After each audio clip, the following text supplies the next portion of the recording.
Hello everyone, welcome back to our channel Baswa world. ఈరోజు మన వీడియోలో మ్యాంగో రవ్వ కేసరి ఎలా చేయాలో చూద్దామండి. ఏదైనా స్వీట్ తినాలనిపించినప్పుడు లేదంటే ఏదైనా స్పెషల్ అకేషన్స్లో చాలా ఈజీగా చాలా తక్కువ ఇంగ్రీడియంట్స్తో 10 నిమిషాల్లో చేసుకోవచ్చు. వీడియో ఫస్ట్ నుంచి లాస్ట్ వరకు చూడండి. ఇంకా దీనికి ఏమేమి కావాలో చూసేద్దాం. 200 గ్రామ్స్ బొంబాయి రవ్వ, 100 గ్రామ్స్ షుగర్. నేను 100 గ్రామ్స్ షుగర్ తీసుకున్నానండి, ఎందుకంటే నేను తీసుకున్న మ్యాంగో కొంచెం స్వీట్ ఎక్కువగానే ఉంది.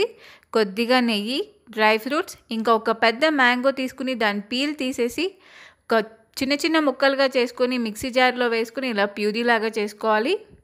ఇలా ఒక ప్యాన్ పెట్టుకొని దానిలో 2 స్పూన్లు నెయ్యి వేసుకోవాలి. ఆ నెయ్యి కొంచెం హీట్ అయ్యాక దానిలో మనం ముందుగా కట్ చేసి పెట్టుకున్న డ్రై ఫ్రూట్స్ అన్నీ కూడా వేసి అవి గోల్డెన్ బ్రౌన్ కలర్ వచ్చేంత వరకు బాగా ఫ్రై చేసుకుని పక్కన పెట్టుకోవాలి. ఇప్పుడు అదే ప్యాన్లో బొంబాయి రవ్వ కూడా వేసుకొని లో ఫ్లేమ్లోనే అది కూడా మంచి గోల్డెన్ కలర్ వచ్చేంత వరకు కూడా ఫ్రై చేసుకోవాలి.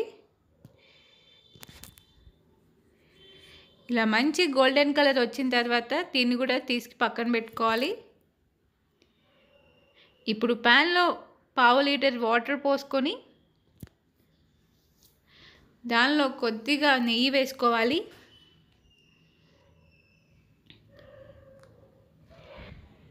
ఆ వాటర్ ఇలా బాగా బాయిల్ అవుతున్నప్పుడు దానిలో మనం ముందుగా ఫ్రై చేసి పెట్టుకున్న బొంబాయి రవ్వ కూడా వేసి వెంటనే ఇలా కలుపుకోవాలి, లేదంటే బొంబాయి రవ్వ ఉండలు కట్టేస్తుంది చాలా త్వరగా. ఇలా కలుపుతూనే ఉండాలి బొంబాయి రవ్వ. ఇప్పుడు ఇంకా దీనిలో షుగర్ కూడా వేసుకోవాలి.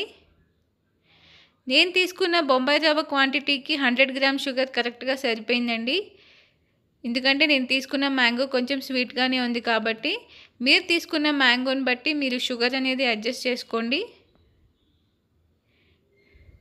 ఆ షుగర్ అంతా కూడా మెల్ట్ అయ్యేంత వరకు ఒకసారి ఇలా బాగా కలుపుకోవాలి. ఇప్పుడు ఇంకా దీనిలో మ్యాంగో ప్యూరీ కూడా వేసి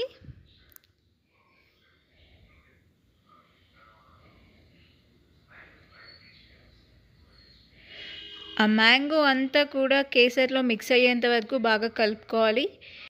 ఇందులో ఇంకా ఎలాంటి ఆర్టిఫిషియల్ కలర్స్ లేకుండా న్యాచురల్గానే చాలా మంచి కలర్ వస్తుందండి ఆ మ్యాంగో కలర్తోనే. ఇంకా పిల్లలు కూడా చాలా ఇష్టంగా తింటారు. ఒకసారి తప్పకుండా ట్రై చేయండి. ఈ మ్యాంగో సీజన్లో ఒకసారి ఇలా డిఫరెంట్గా ట్రై చేయండి. ఇప్పుడు ఇంకా ఫైనల్గా దీనిలో మనం ముందుగా ఫ్రై చేసి పెట్టుకున్న కాజు ఇంకా బాదం కూడా వేసి ఒకసారి ఇలా కలుపుకుంటే అంతేనండి, మన మ్యాంగో రవ్వ కేసరి రెడీ అయిపోయింది. ఈ రెసిపీని మీరు ఒకసారి తప్పకుండా ట్రై చేసి మీకు ఎలా వచ్చిందో కామెంట్ సెక్షన్లో నాతో షేర్ చేసుకోండి.